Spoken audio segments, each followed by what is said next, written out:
Now, what was the quality like on the last recording? It was good. It Good, was yeah. actually connecting. Working well, voice yeah. and- Okay. I'll record this one today as well. So if you have some time to take a look at it, just to let me know how it works, that would be great. Let's get started. So anyway, so for those of you who are walking a little late, if you want to hand in the assignments, the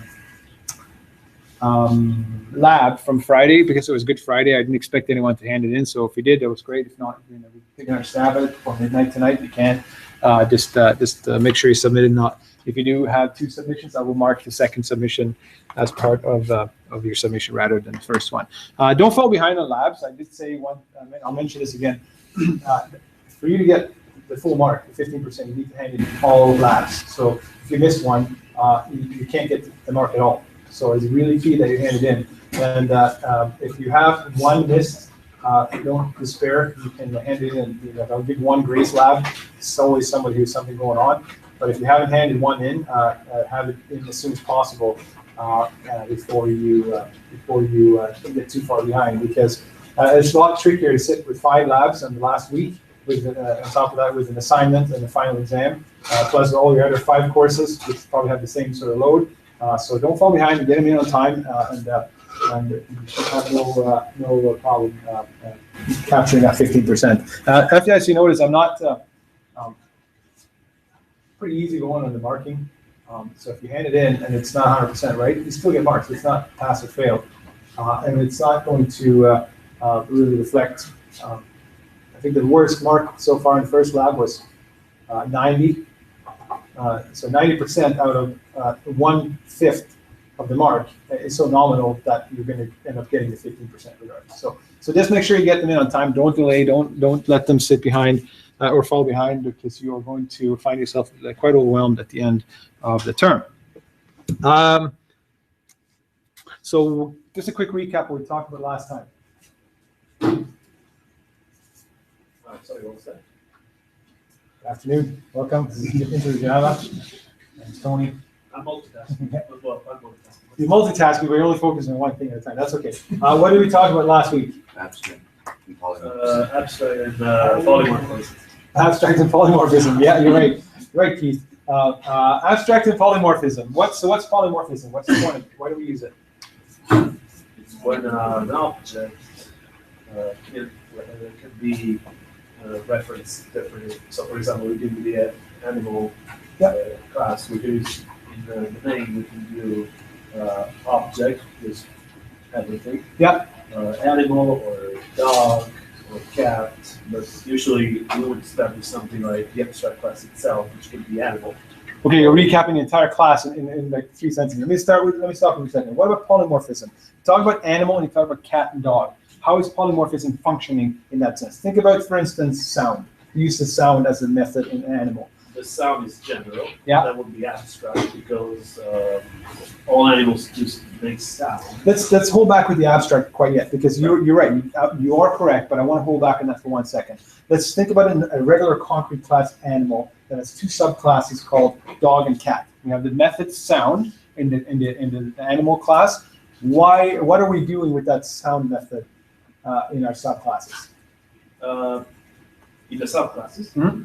well, it would be defined according to the dog or the cat. The class specifics, right? So Yeah, a dog sound will be different than a cat sound, and so on. But they both have a sound. So what do we have to do with that method? This is key. So it will be overridden. Override. Yes, we override the method in the subclasses to say, yeah, we know there's a sound class in the superclass. We're going to override it in the subclass, and then we're going to when we do run this, polymorphism will kick in and tell us which one to use. What about that? So when is polymorphism operating? When do we have a benefit of the polymorphism concept? If I understand it well, I'm thinking of the name. Mm-hmm. So whenever we are creating a new object in the name, so for example, it would be like animal. Yeah. Charlie equals new dog called Charlie. But you can, at the same time, you can also say, instead of animal, you can say dog, or you can say object. Right. So we're creating these in main, but when is polymorphism operating? Jerry, what's that stand for? No. Java. Environment. Java runtime environment, absolutely. The runtime environment. That's what polymorphism makes sense. Because think about it. If we're creating animal Fido equals new dog. What kind of reference are we creating? So from animal, which is abstract class. What is Fido at this point? Fido is the name of the object. Right, it's a reference of the object, but what is it? What's the object reference? A class, which is animal, an abstract. Animal, yes, it's animal class. So we're thinking as Fido as an animal. However, when we're actually creating the object and assigning it, we're creating a dog. Which is taken from the class, from the subclass. That's right. So now let's think of animal Fifi equals new cat. So Fifi in this case is what kind of reference is this variable? Animal. So we have a dog and a cat referenced as an animal in both two similar or two exact same reference variables because they're both animals. But when we're actually creating the objects, we're creating two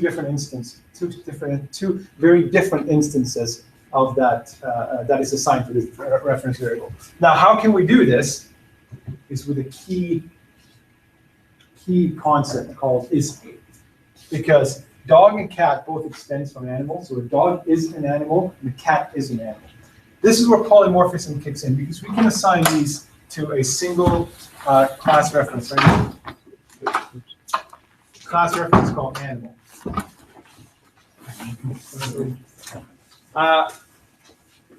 Polymorphism will kick in and say, okay, I'm going to create an array list called with animal called my list. We'll call it let's call it list.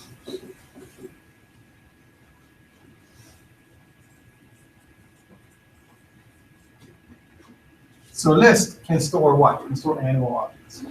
Now, can we store Fido and Fifi in here? Yeah. Yes, we can, because the reference is a ref. What happens is during the runtime environment, Java will look at this as an animal. It'll say, okay, it's an animal. Fido is an animal, Fifi is an animal. We have a method in the superclass called sound that has been overridden in our subclasses to determine what kind of sound these two classes make, or objects these classes make. It's all right? Sorry. No, it's okay. You all right? Okay. Polymorphism is simply looking at this. These two are animals, but they're different types of animals.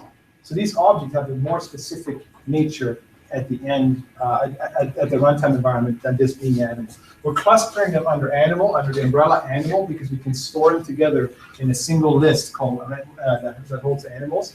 But what happens is that when you're actually going through and looking at these during the runtime environment, and Java looks at this object right here, Fido, and it says, yeah, I know Fido is an animal, but is there a different type of animal? Is it a more refined version of an animal? Yes, it is. It's a dog. So when we have a sound method, actually, in animal, or that's overwritten in dog, that makes that gives the sound of a dog, polymorphism will dynamically call that particular method for dog, even though it sees it as an animal. So animal has the sound method. The dog is a subclass of animal. It has an overwritten version of the sound method.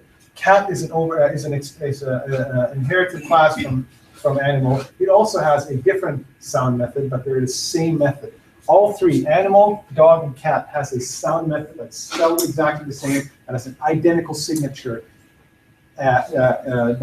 between three of them. So what happens is when Java is running, it needs to know which one am I going to call. Because all of these two are considered animals, and there's three classes to pick from. Which sound method am I going to run? Well, that's called polymorphism. During the runtime environment, Java knows because it's object type aware. It'll know, yeah, it's an animal, but it's actually a dog. Go to the dog class, run the sound method. Fifi, yeah, I know it's an animal, but it's actually a cat. Go to the cat class and run that method and run the appropriate method. And then later on, like you mentioned, we would make animal abstract. Why would I make animal abstract? What's the point of that? Why do I do that? Simply because you don't want to create an animal. You want to create a dog, which is an animal, and a cat, which is an animal. Yeah, You don't exactly. want to create just an animal. An animal is too generic. It's too general. You cannot define an animal. You can't say what sound does an animal make. You need to tell me which animal for me to determine. What sound does a dog make? Now I have more information. I can say woof or whatever. Bark. Say the cat. Questions? So, the reason why we are doing, say for example, we have done dog, Fido equals new dog. Yeah. We could insert that in an animal array. If I did animal, dog, No. I'm sorry, dog, Fido equals Yeah. new dog, yes, you could still. You could still, because the dog is an animal. This just makes it easier to see by making it an animal. This portion right here does not matter. This is what matters. If you, now you could not do this. You could not go.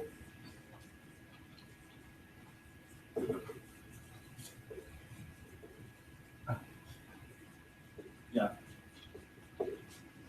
Why couldn't you not do that? Because an animal is a dog. An animal is not always a dog.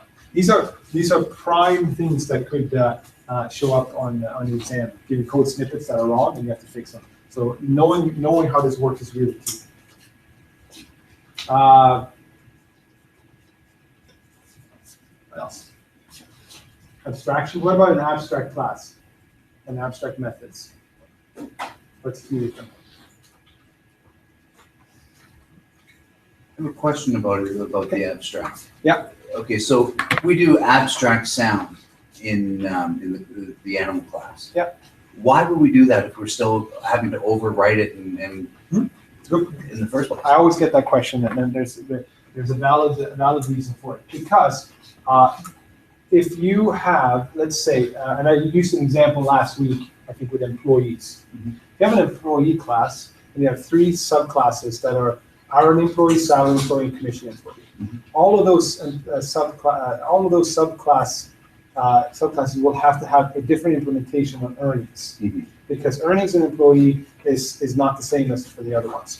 So what you do, what your intention, when you're writing this class structure up, this hierarchy, you're creating employee as an abstract superclass, knowing that you're never going to create just an employee.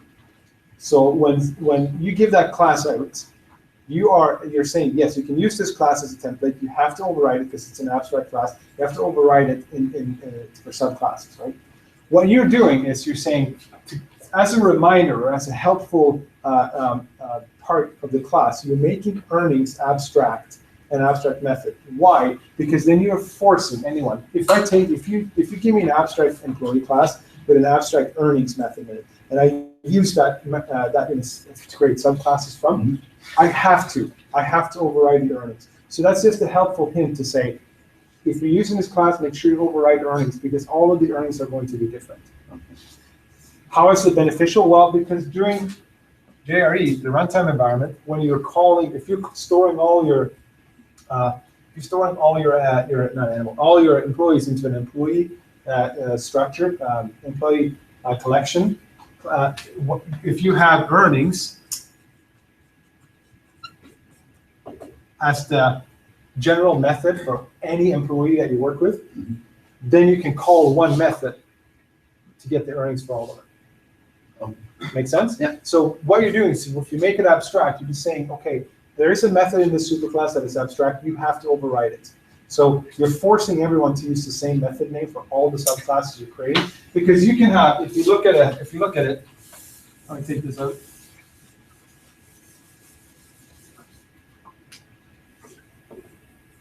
You can have an employee superclass, and then you can have, let's break that down even further. So you can have part-time, and you can have full-time and seasonal.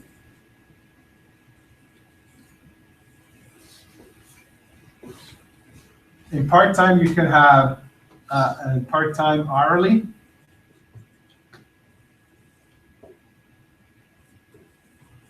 Part-time commission. In full-time, you can have full-time, hourly, full-time commission,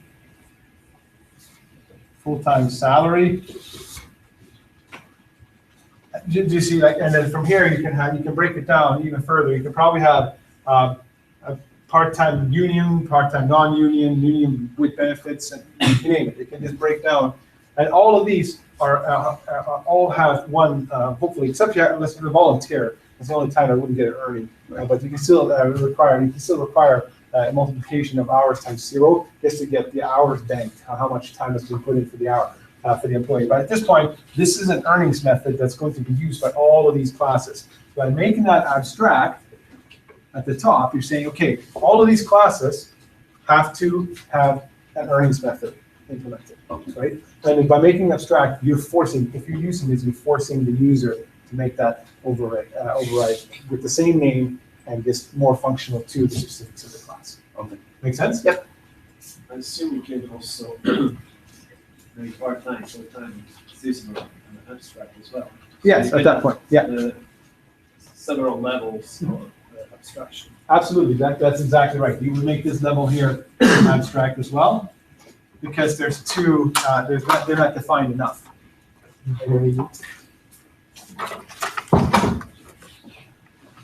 Did not define enough.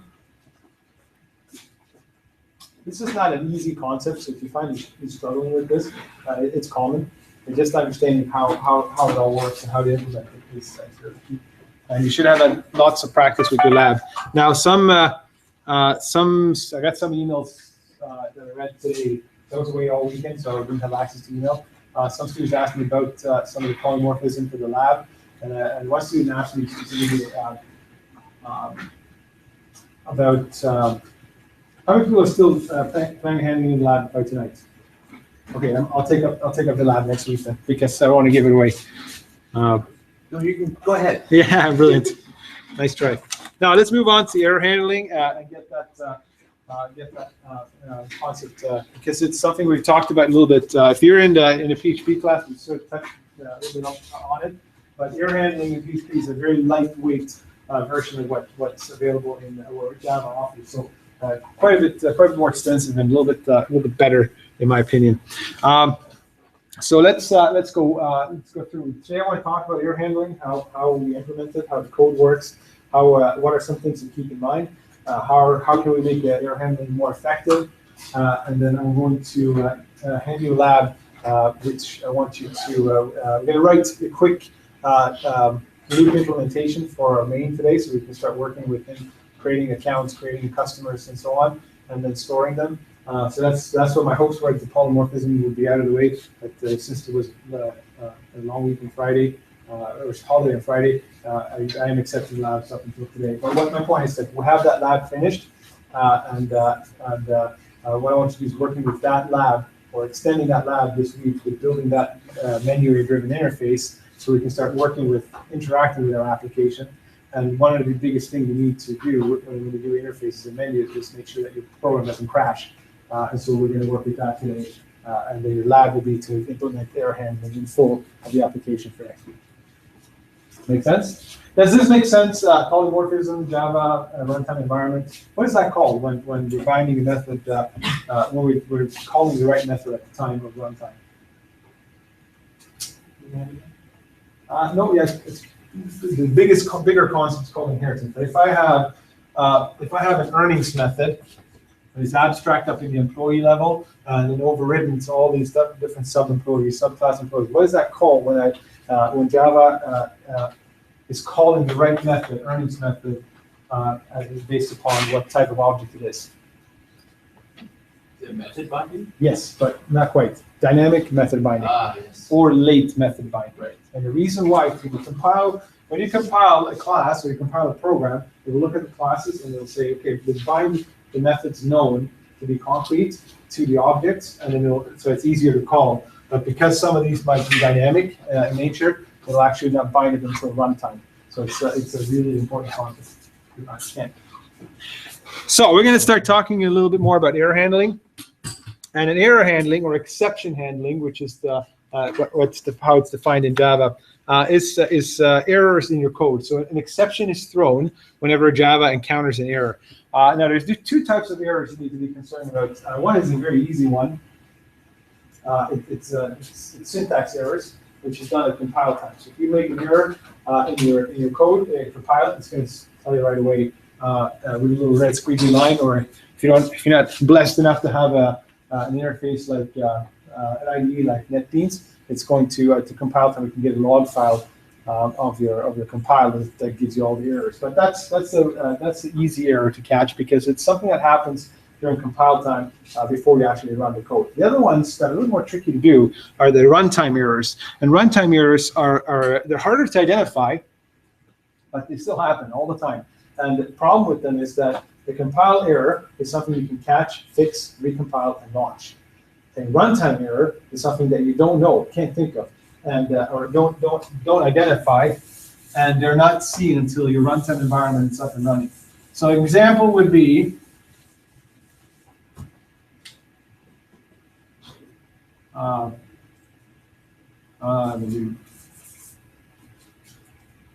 let's do this. Int y,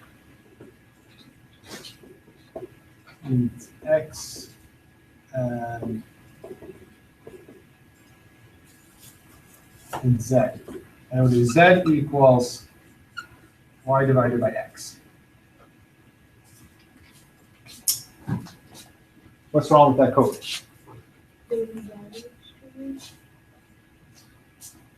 Okay, we'll leave that for now. But we don't need values really. I'm going to read that from the user, and the user is going to put values in, and then I can go. Is there anything wrong syntactically with this code? Our built-in compiler should say no, because it's just 3 ints, and then I'm just doing it an arithmetic expression. Oh, I know. This is okay. So good point. This is an x0. Dot means that there's more code. But what's the conceivable problem? What if x is 0? Yes. What if x is 0? Any mathematicians in the class? What happens if you divide by 0? It's just Undefined number. Can't be done. Can't be done. Proven that can't be done. So if we're relying on users for stability, we're on thin ice.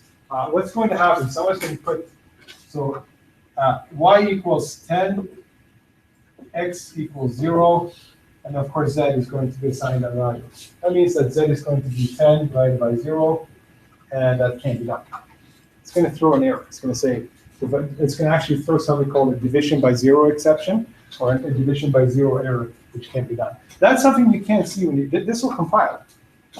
It will compile. There's nothing wrong with the code. But the minute the user hits 0 for x, it's going to blow up. Now, luckily, Java has exception handling as a concept, and that exception handling is what we can do. We can work with writing code that's going to handle the error for us as it happens. Now you know the syntax a little bit from PHP. For those in PHP class, I've seen it before. But the catch or the syntax we're going to use is try, catch, and then finally. Those are the three things. So what it works out to be is a try block is where the code goes in that you want to run. And then if you have an error that happens, it happens in the try block. When the errors happen, it's thrown. It's like a flag. It's thrown. And then the catch block is what's trying to catch the error, trying to handle it. And when the appropriate catch block is caught, catches the error and the error is caught, it deals with it and then carries on. And if you want to, you have an optional finally block you can run that you can run some particular code in. Now, just a little bit of background. If you want to, I believe I have one in here. Yes, I do. So this is an example of so exception classes in Java or exception error classes in Java are similar to any other class. It's actually something that's defined as a class, and what happens is that exceptions are thrown in the sense that they can define and handle certain errors. In order for that to happen, it has to inherit indirectly or directly from the class throwable. So throwable is a subclass of object, which means everything in Java is an object.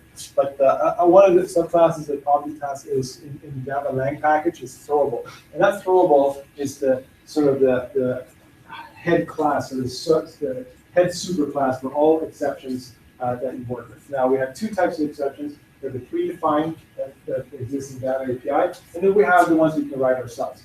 We're not going to get heavily into writing our own exceptions in this course. It happens in the advanced course. We get into writing a lot more of our own exceptions, but in ours we're going to rely on a predefined one.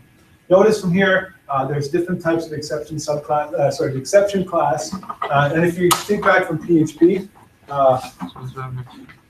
It started handling errors. We handled two major errors. One was a PEO exception. The other one was an exception.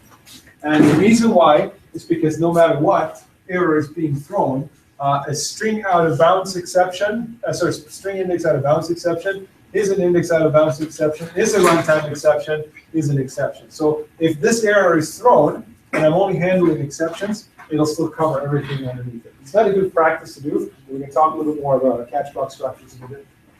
But this is a small example. This is just a very, very small excerpt from all the exceptions that are available. It's unlimited. These are just the ones that, the small portion of the ones that are predefined by Sun, or now Oracle.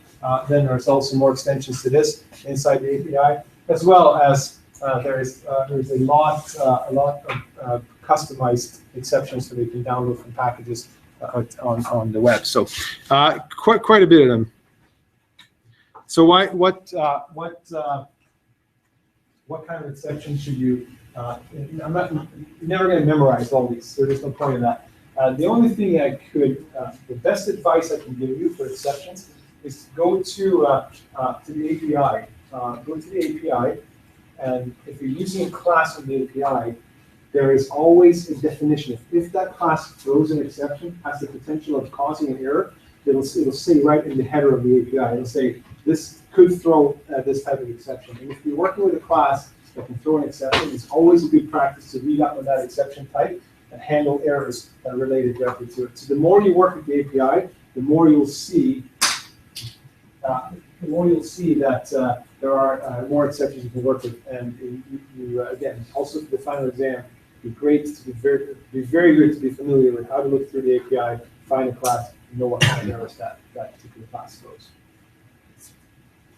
But if you notice, this is just sideways compared to what we did, but this is exactly, if you think about animal, dog, and cat, and so on, this is also an inheritance structure, inheritance hierarchy that works in the same fashion. You can inherit from superclasses in the hierarchy structure. So let's take a quick look at the try-catch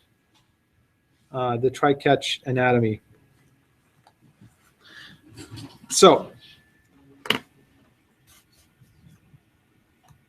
I am going to just comment this out now. If you fire up your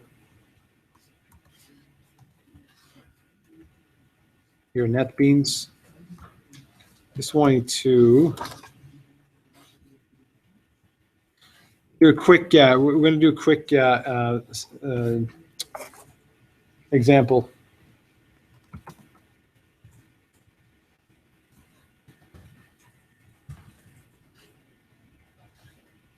I'm going to create a scanner, call it read, equals new scanner. I'm going to put an input buffer in.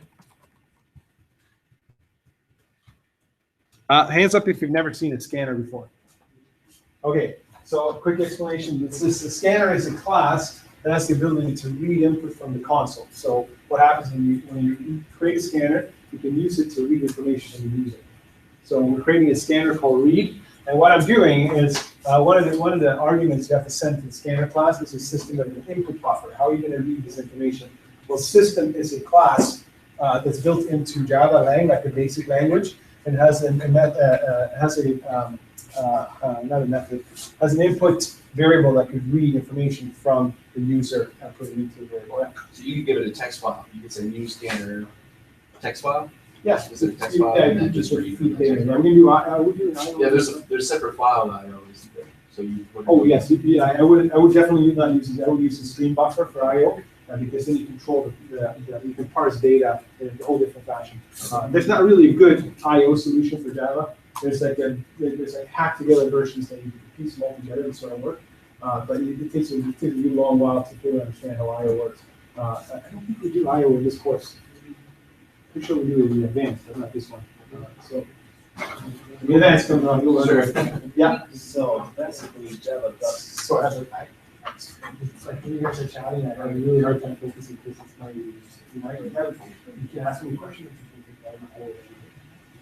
Sorry, guys. So Java.util has a method called scanner, Yeah. which can be created Not- just like in. Not method, a class. Sorry, yeah, that's class. Yeah, and we're creating the one called an object, the scanner object called read, and we're passing a system buffer that goes into the user. So what system that? It's just an input buffer. How are we going to read the data from the user and store it and read? So it's an input stream, sorry, input stream. Now, how are we going to read it? How is this data going to come from the user? So system has the ability to put a console out and get information read in to this variable right here. It's called read. Now, there's more to it than that, and we'll get to that in a bit. So what I'm going to do is I'm simply going to prompt the user.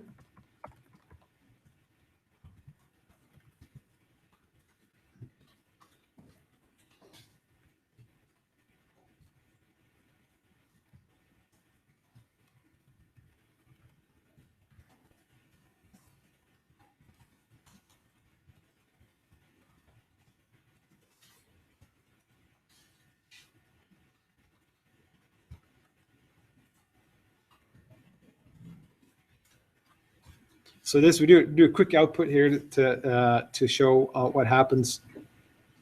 So please enter the first number, and I'm going to go read. Sorry, x, which is my first value, equals read dot. If you hit that, there's a bunch of different methods that you can use. Next byte, next int, next short, next, and so on. We're going to use, in this case, use next int. Because it returns the next integer value and stores it in that particular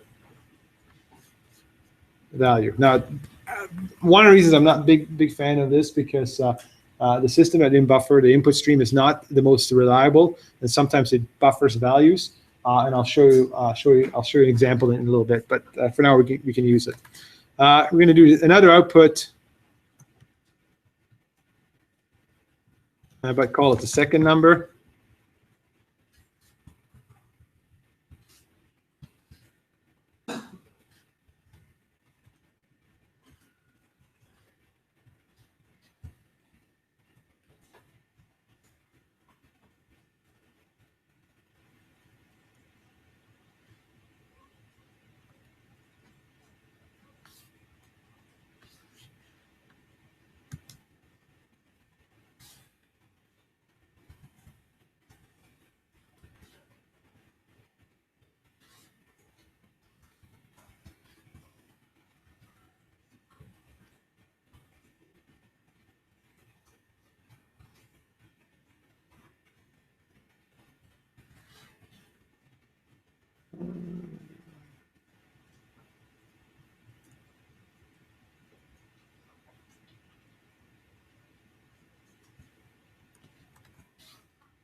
X plus.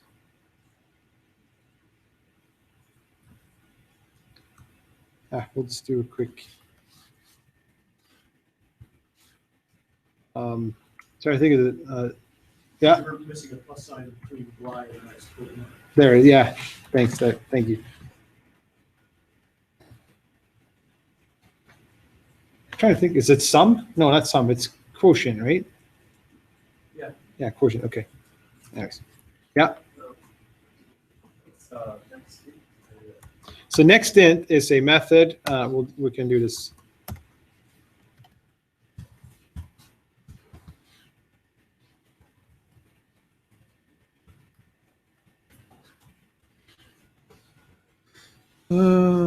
There is next int. So this is for Kennedy. Yeah. So here, scans the next token of the input as an integer, right? So what next int does, we'll look at the next value coming in, next token coming from the user, is going to read it as an integer, and it returns the integer scanned from the input. So when the users hit the value, it's going to treat it as an integer. Make sense? So you'll see when we run it. Here's an example of the method we're using. We're using the next int, and notice at the top it says throws.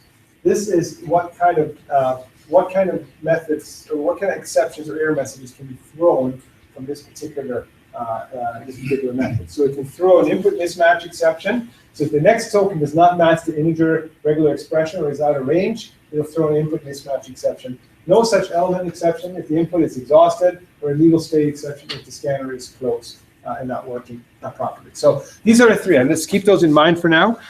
Those are the three type of errors that this particular one could throw. But what we're doing here is we're saying read the next integer, read the next value from the user as an integer and store it in X. And then same thing here, store it in Y. And then here I'm simply doing a calculation, and then I'm just putting this to the screen to say this is what it's going to be once it's all finished. I'm gonna make sure I don't have anything else running. I don't think so. No, good. Okay, so if I now run this file, so here, Gabriel, this is what it's asking me for information. This is now I have to enter a token or a value, enter the first number, 6, hit enter the second number, 2, hit enter. 6 divided by 2 is 3. Is that correct? My math works. Now, let's run this again. And if you are one of those who assumes that your users are going to do everything right, you need to not think that, because users are the best error finders. Yeah, they tell it. My friend Brad. I don't think I did. Quick story. I have a friend named Brad who has managed to break everything we've given him. Like when I was working in IT, we gave him tablets. We gave him. He broke the fob to the entry fob to his car, brand new car. Like within the week, he breaks everything. He's one of those guys who's just prone to break things. Brilliant guy, an engineer. He's a professional engineer, smart as anything, but he breaks everything. No matter what, tablets, touch screens, computers, everything, he breaks it. He's brilliant for that, because you give him something like a software to try, and he's going to find a way to break it. He just has that nature. He tries things. He's not afraid to try things. And sometimes when we write code, we're thinking logically. When we look over our code, we're thinking logically. We're rereading our code over and over again the way we designed it, and we're assuming this is going to happen in a certain way. We're assuming the input, the processing, and the outcome is going to be a certain way.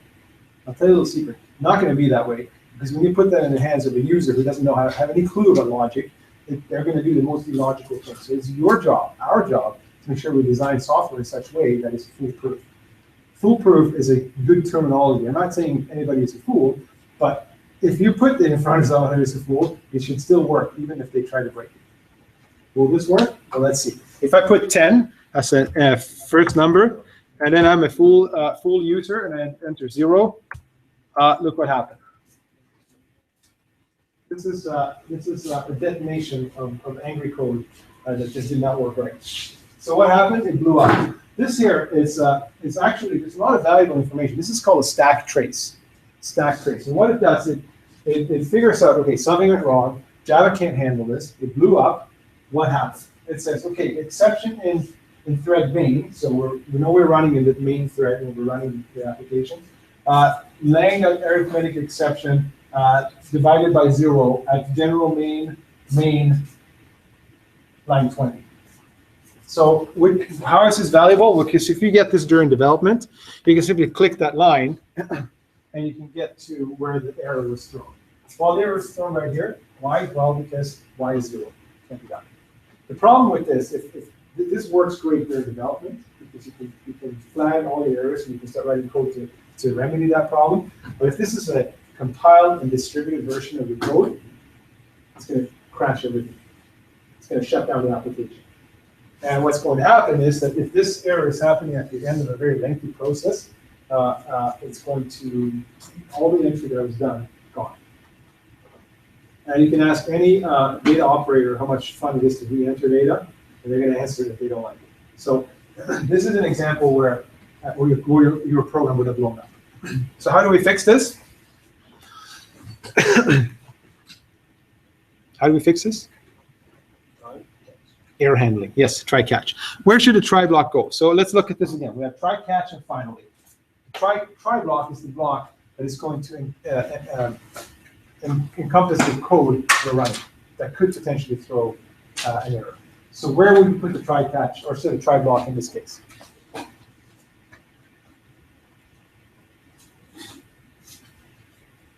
your hands on there, everybody thinks of it. Not that I don't want to hear your answer, I'm just going to give everybody a couple. Where should I put the try block? Where should the try block go in this code? You want to try? You want to try? I'll try. And I'll catch if you don't get it right. Yeah, How's okay. that? So would it be like PHP? Computer programming humor. Sorry. Would it be like PHP? No, don't think about PHP because this is a real language. PHP. I know. Anyway. What line? Let's say a number. What line would you put it on? Where would the try start? 22 or 23, depending on if you like to have empty spaces. 20. So we put the try block here. Yeah. No. Okay. Try. Try again. Try. Enter. Braces. Yeah. Where would the try keyword go? What line? Right. 32. 22. So you put. Okay. Let's try it. Actually, that was unintentional. I didn't mean to do that. Sorry. If it gets dry, I apologize. So you put try right there. I haven't finished. Okay, carry on. Hold on. I just caught an error. So I'm going to say that's not the right line.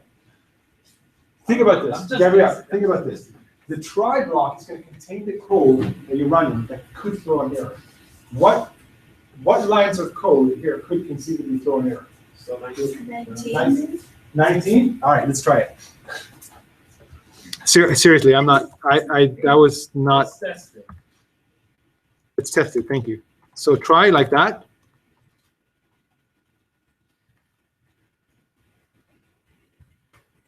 That's the try block? But the main problem will be in the Y's. It could be after line 17. Because that might be the problem. I don't know if I'm getting this Okay. right. I like your shirt. Thanks. Big fan?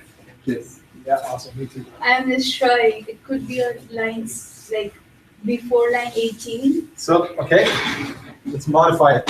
Let's test it. So I'm going to take this part right here, and where do you want to put it? On here? Like that? Just trying. Oh, you're trying? I like it. Any other input? Well, I was gonna just wrap the whole entire thing in it. Explain why. Because if you put 0 in X, then it will throw off the bottom. Or if you put it in Y, then it will throw off the top. You can put, there, so on line 16 and line 20 right now, if you put 0 as an entry, it's nothing wrong with that. Because can an integer be 0? Can. It can. So we should be able to have that value, right? But we should not allow this to happen. But you're right, we should put it all in a try block. Why? Well, I'll tell you why. What if you're trying to,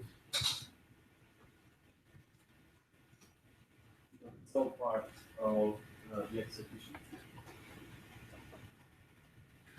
yes, but think about this. Let's I'm just going to do a catch, and we'll talk about the anatomy in 1 sec. I'm not going to actually do anything with this code. We'll come back to this in a bit. But let's save this and run this again. Oh, I have some syntax error. Okay, we're just going to assign values at the top because it's barking. There's nothing wrong. It's saying that there might. And this is some pet peeve I have with Java. It's the gave me an error down here. It says, oh, X, Y, and Z may not have been initialized because if you have an error happening, it's not going to run this code. So it says it may not be initialized. But what's the default value for an integer in Java? 0. So why should I have to explicitly assign one when it's the implicit value? That just bothers me. All right. Let's run this real quick. Please enter your first number.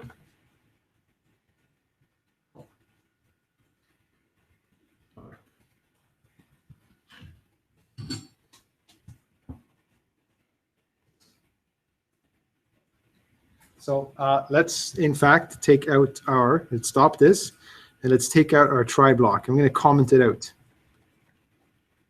And I'll show you why we should put it here.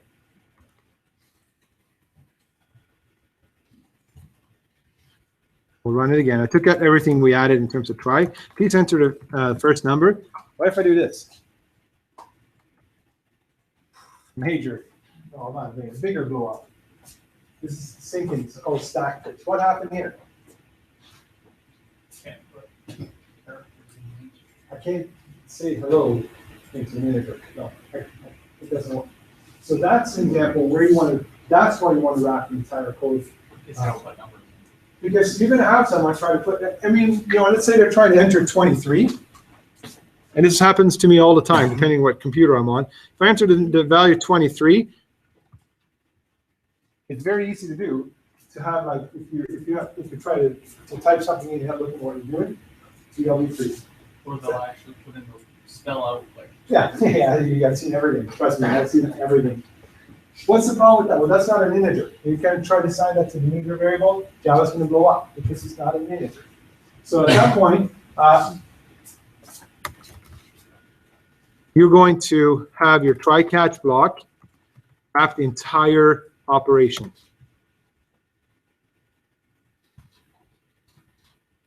Like that, because now if they're putting invalid entries into any of these, it's going to catch everything.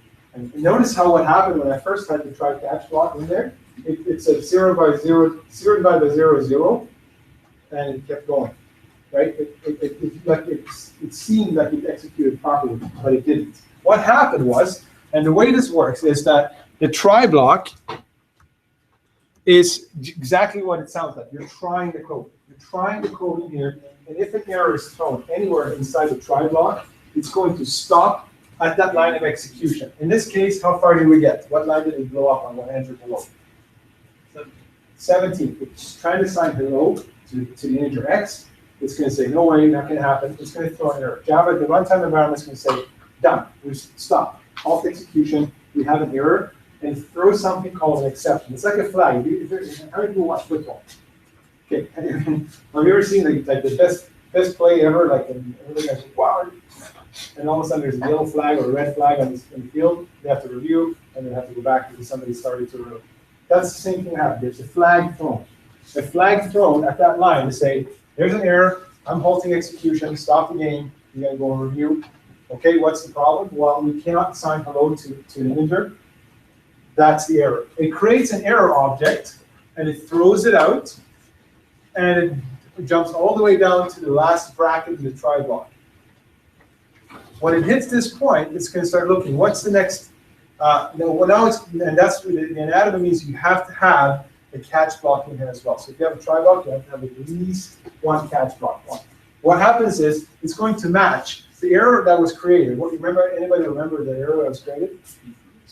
It was an input mismatch exception. So it realized the input is not matching what it's supposed to store in. So you're expecting an integer, you're getting a string. So that is a mismatch of the data coming in. I'm going to throw a new input mismatch exception and create that kind of error.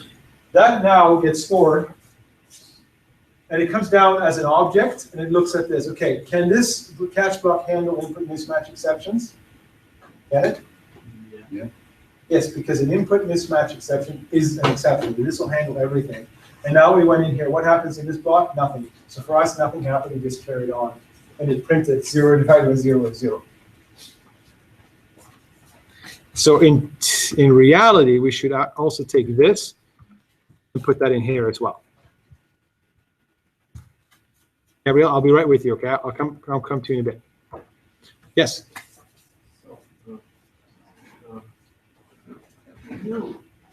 Something strange there. No. Can you put a boolean inside the try, say if user, just say second, if user inputs character, system out, no, you can't. Yes, we're going to do that in a bit. That's exactly what we're going to do. So there's two ways to do error handling. There's the actual official way of doing exception handling the error. But in my opinion, that is poor. If you rely on exception handling, you're in a tough spot. That is poor coding, in my opinion. Why? Because you should do something. And I use the term defensive programming strategies. Defensive programming strategies is you writing code so the user can't break it. So the user can't break it. How do you do that? Well, you write logic. You have logical components in your code that make sure that if they're trying to enter something that doesn't work, go back and run it again. Run it again until you get the right thing. And if they can sit there all day typing characters, but until they're actually giving an integer, we're not going to carry on. We're going to do that in a bit. I'm going to show you that strategy. I'm just going through the anatomy of how a try-catch block works. So it's a case. It's not. Yeah, it's a failsafe. As I said, defensive programming strategies is why that's a good. I think I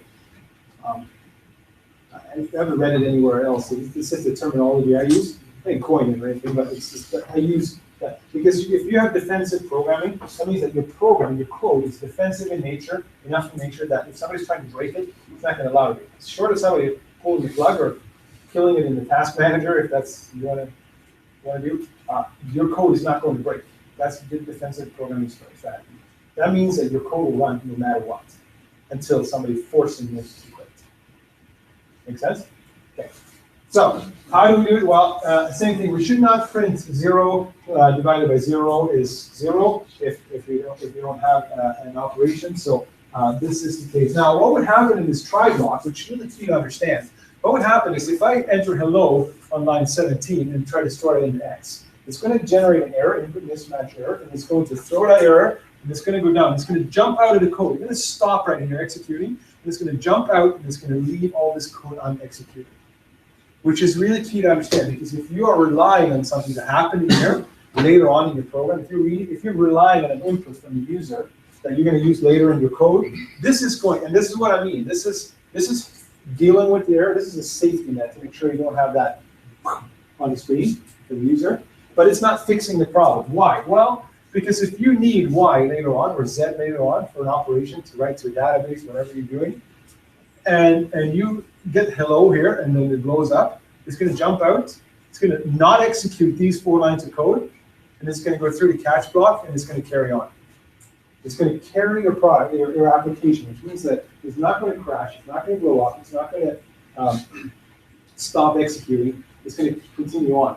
The problem, though, is if you're reading these values, X and Y, sorry, Y and Z, and you need them later on, they're not going to be there for you, which means you're going to have another error later on being generated because you're trying to read values that are not existing. Or, even worse, in this case, it's set to 0, and you're going to get 0, as it's called dirty data, invalid inputs. Make sense? So what happens is that it jumps out, goes into the catch. Now, what should we do in the catch? Well, here is there's a couple things you can do here. My preference to do here is to have an I/O. I/O stands for input output, which means you're reading and writing to and from files. We don't talk about that in this course. You're going to get that in the next advanced course. But what happens is, in this case, you can easily, if you set up an I/O buffer or an I/O stream to read the data, the error message, and put it into a file, and hide it somewhere in your folder structure or in your application. Whenever somebody calls and says the program blew up, all you have to do is get that little file, read it, you can capture all sorts of information in there. How do you do that? Well, what happens is, when this error is generated on this line, on line 17, it generates an exception object, an exception object. What happens is, if you notice this here, it's a little bit of imagination. If you put public void in front of this, what do you have? A method, right? Well, what is this part of the method? No, almost, the other one. Parameter. You're sending the object being created on line 17 as the argument into this parameter list, and where are we storing it? In error. Now I can use error is just the name. error is just a reference name, like a variable name that's storing the actual object coming in. Exceptions are different. Yes, it's an exception. It's an error type. Yeah. If you go back and look at my Data type, just like int or. yes, but it's not a primitive. It's Yeah. actually a class. See, exception up here. So now let's go back. So you call the exception error. Yeah. Just like if I have a customer, it could be my cust, or a list could be my list, and so on. Now this error message has, or this error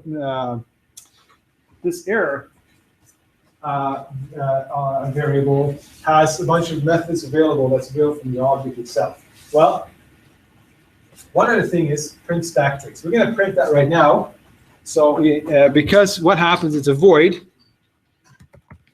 We're going to do a print stack trace. You don't actually have to do a system without the print line because that happens in the method itself. So if I were to run this again,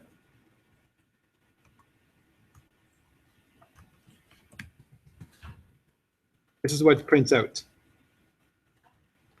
And it gives me the entire stack trace of what happened. So what happened here is it blew up from line 17, we left the try blocks, it found the first catch block that could handle the error that was thrown. Well, it's an exception catch block, which means it's going to handle any error being created.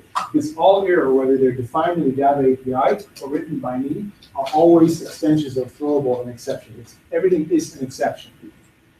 Any exception is an exception in Java, which means that exception can handle all of them. So there, but this here, if you have an error that's being thrown, and you're trying to get somebody at the other end who has no clue about technology. I can't even turn the computer on because it happens automatically in the morning when they come in. And you're trying to get them to explain what happened, so you understand it in code. It's a wash. You might as well not try. So this here, you can capture this information and you can put it into a log file and you can date it. So you have to do a timestamp and put it in there, like a date object with a timestamp, put it in there first, and then write this up. What do you have here? Well, you have exactly what happened. The error was thrown in our code on main. Why? Well, because all of these scanner class in these. If you were to click on one of these, let's say here, it opens up the scanner, the source code for scanner, and it's going to tell us what's going on. And if we go back and you go up the stack, like where did it fail? Well, here is the try catch. Here's what's happening. This is actual Oracle code. This is, well, not here. I shouldn't say that. This is Sun code that Oracle bought. I'm not bitter about that, by the way. And here is what's happening. It's trying to run some advanced code. It's trying to get the integer, and it's trying to parse the value of an integer into and return that value. And if there's a problem, which happens, it's going to throw. Notice here, we're going to get to this in a bit. It throws a new input mismatch exception. So it throws an exception saying and returns that. So what happens is this code here is throwing the error at this line, which throws that back to the previous line we had, which is here. What is this doing? Well, it's trying to return that value. And then where is that going to? Well, it's right here because that's what I'm trying to read it. So notice how it's all a chain. It's a chain of events that's happening. We don't really care. You don't have to worry about what's going on in the standard class. It just shows as a good reference. If you're interested and you want to pursue Java as a career, when you get these kinds of errors, it's a really good idea to go in and click on the stack trace and find out what's going on, what's happening on line, to understand how this whole process works. You're not expected to know that. It's the outcome of this course, but if you really want to take Java to the next step, become a Java software developer, it's a good idea to go through. When you get these errors, click on a different stack, part of the stack, and trace back what's going on so you understand why it's throwing an error, because it helps you a lot in the future when you write that code later on. I cannot count the amount of hours I've spent in the Java API. Like, if I could get $1 for every hour I sat in there, I would be retired a long time ago. Very, very valuable information. Now, so at this point, we have a try block with a catch block. What you can do is sometimes you could have, now we know, can we have, how many errors can be thrown in this particular code? Between line 16 and 21. Different types of errors, not count errors, but how many different types of errors could be thrown? That we have seen so far. Input mismatch exception, absolutely, that's one of them. And why? Because we're trying to put hello into an integer. What else? Arithmetic exception. Why? Because you divide it by 0. There's two different types of errors. In this case, I wouldn't necessarily say it's a different way of handling it, but you could have scenarios where you're handling the input different than you're handling input mismatch exception differently from handling, for instance, an arithmetic exception. So what you can do is you can allow multiple catch blocks. So I can add another catch block in here.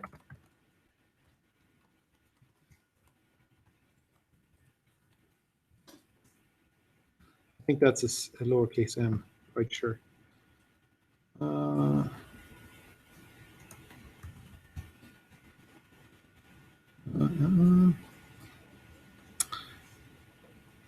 Mismatch.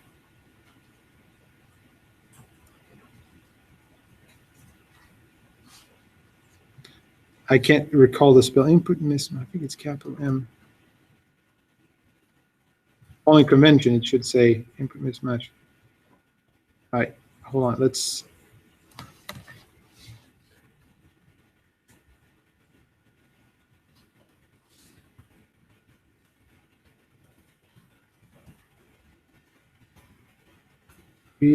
Next int input mismatch exception. And let's copy that. See, I had it right. So and now, so that was the first error we had. What was the other one? But again, if you're unsure, go back here, click on next int, go down and look at the documentation. Well, this was actually not for read int. It was for arithmetic exception. So again, if you're unsure, we can go to we'll call it arithmetic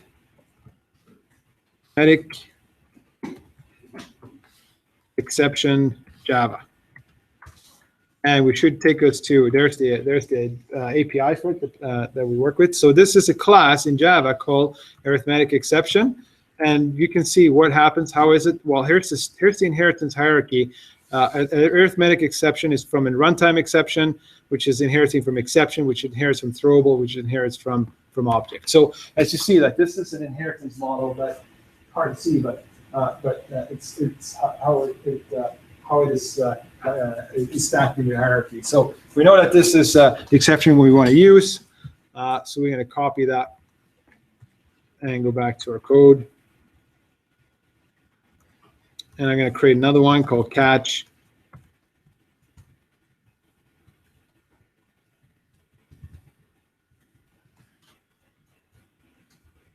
And I'm just going to take this stack trace, print the stack trace for each one of them.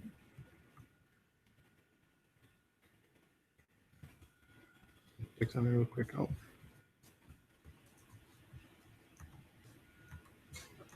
Sometimes it does that. It switches back to the camera, and then it's half of me, right, like me in the screen, rather than the code. If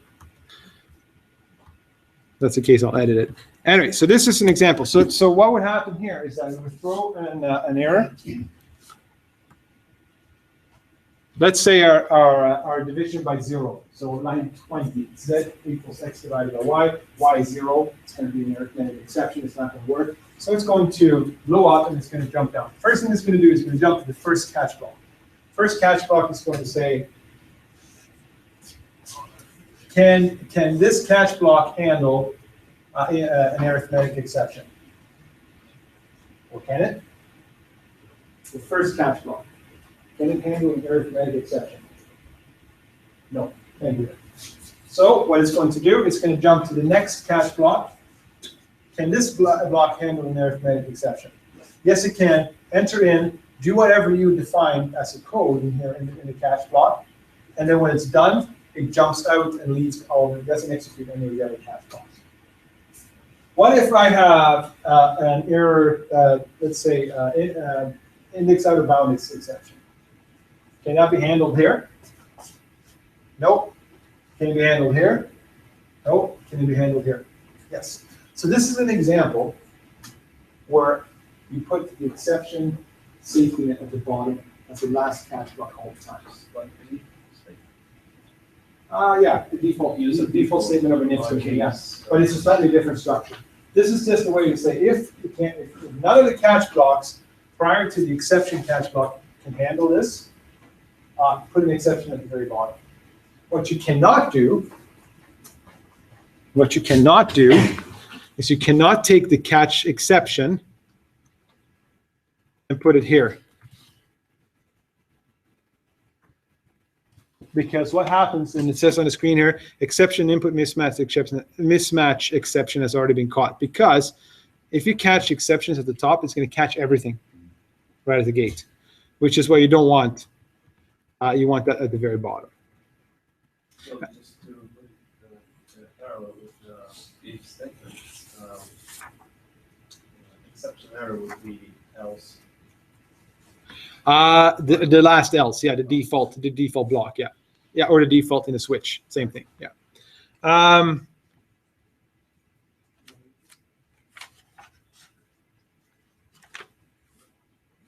exception is the general one. Yes, the more generic one. Let's see.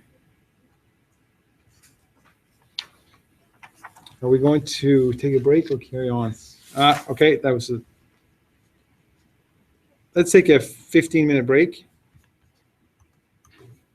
and we'll carry on when we come back.